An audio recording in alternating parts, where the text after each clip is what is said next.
Selamat malam semuanya, kembali lagi bersama gue Markus di The Midnight Story. Sebuah channel yang akan membahas tentang berbagai kasus pembunuhan berantai, kasus sejarah kelam, bahkan berbagai macam kisah mistis akan gue bahas di channel ini. Nah, pada episode kali ini gue akan membahas tentang seorang pembunuh berantai bernama Robert Gedek yang dulu sempat menjadi mimpi buruk bagi anak-anak tahun 90-an. Mungkin salah satu dari kalian juga pernah ngalamin atau mendengar ini. Bagaimana kisahnya? Mari kita bahas.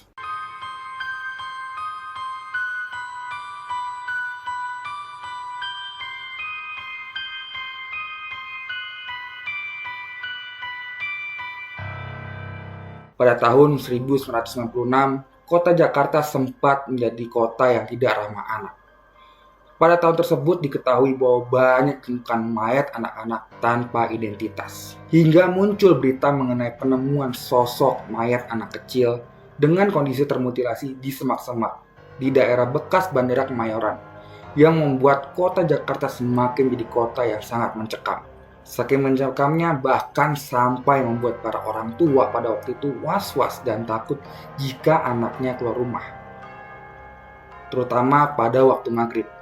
Bukan karena takut diculik oleh kolong wewe, namun takut menjadi korban pembunuhan Siswanto alias si Robert Gedek. Media cetak dan televisi pada waktu itu sangat ramai dengan pemberitaan penemuan mayat tersebut. Polisi pun mengalami kebuntuan dalam menyelidiki kasus ini.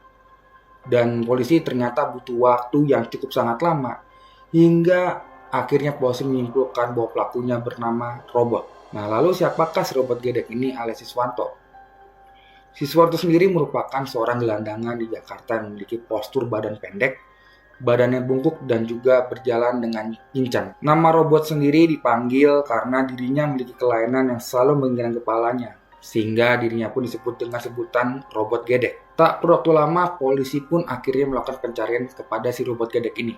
Namun ternyata Siswanto alias Robert Gedek ini sudah lebih dulu kabur dari Jakarta. Namun akhirnya polisi mendapatkan informasi bahwa Robert Gedek ini sudah pulang ke kampung halamannya di daerah Ketandan, Batang, Jawa Tengah. Namun lagi-lagi hasil kepolisian nihil. Siswanto kembali tidak ditemukan di kampung halamannya. Namun akhirnya pada tanggal 27 Juli tahun 1997, tepat di daerah kawasan stasiun kereta api Kota Tegal, Siswanto ditemukan oleh pihak kepolisian. Di hadapan polisian, Siswanto mengaku telah melakukan aksinya sejak tahun 1994 sampai tahun 1997.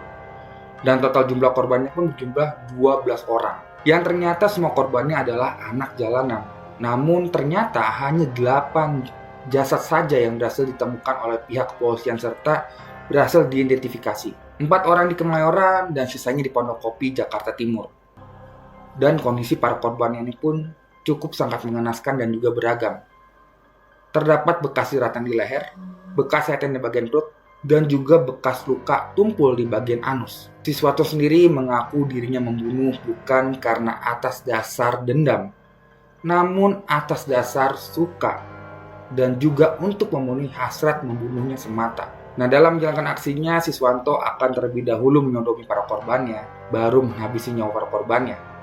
Nah, akhirnya pada tanggal 21 Mei tahun 1997, Siswanto dijatuhi hukuman mati oleh Pengadilan Negeri Jakarta. Siswanto sendiri ditahan di LP Nusa Kambangan, Cilacap. Namun, sebelum dirinya dihukum mati, Siswanto ini ditemukan tewas di selnya pada tahun 2007 akibat serangan jantung. Nah, ternyata kematian Robert Gedek ini tidak membuat kasus ini selesai begitu saja. Rupanya muncul nih sebuah teori yang mengungkapkan bahwa Robert Gedek ini hanya sebagai tumbal dari pelaku sebenarnya. Jadi bisa dikatakan karena polisi tidak bisa menemukan pelaku sebenarnya, akhirnya polisi pun menangkap orang yang dicurigai memiliki ciri-ciri yang sama dengan pelaku pembunuhan pada waktu itu. Nah, lalu siapa pelaku tersebut? Singkatnya, nama pelaku tersebut adalah Baikuni alias Babe. Mungkin nama ini nggak pernah asing dengan kalian ya, karena sempat ramai di media beberapa tahun yang lalu. Nah, namun topik tentang Baikuni ini akan gue bahas di topik selanjutnya. Sekaligus akan menjawab banyaknya teori bahwa Babe ini sengaja mengorbankan Robert Gedek alias Siswanto sebagai pelaku utama. Nah, pesan gue untuk video kali ini adalah waspada dan berhati-hatilah kepada lingkungan sekitar. Mungkin buat kalian yang punya anak atau untuk orang tua ya, harus lebih aware dengan anaknya. Dan itulah kisah Siswanto si Robert Gedek, seorang pelaku pedofil yang tidak hanya mencabuli, namun juga membunuh. banyak anak-anak. Nah, kalau kalian suka video ini jangan lupa di like, subscribe, dan juga share ya. Serta nyalakan lonceng notifikasinya supaya tidak ketinggalan kisah-kisah menarik lainnya. Oh ya, buat kalian yang punya cerita mistis atau pengalaman horor gitu, boleh banget nih kirim ke email gue di javamen181998@gmail.com dengan subjek cerita horor gue. Nanti akan gue taruh nama email gue di sini ya. Nah, sekian dulu untuk episode kali ini. Gue Markus undur diri. Sampai jumpa di episode selanjutnya.